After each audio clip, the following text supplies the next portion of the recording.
লক্ষ টাকায় খাট কেনা যায়, ঘুম কেনা যায়, যায় কি বলো? সোনার পালঙ্ক হলেই সবাই ঘুমিয়ে সুখ পায় কি বলো? লক্ষ টাকায় খাট কেনা যায়, ঘুম কেনা যায়, যায় কি বলো? সোনার পালঙ্ক হলেই সবাই ঘুমিয়ে সুখ পায় কি বলো?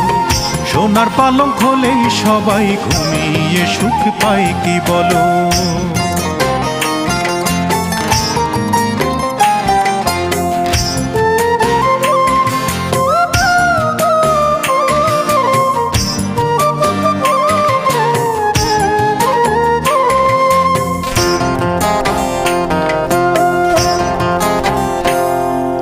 ফুল কেনা যায়, যায় না তবে ফুলের প্রীতি কেনা।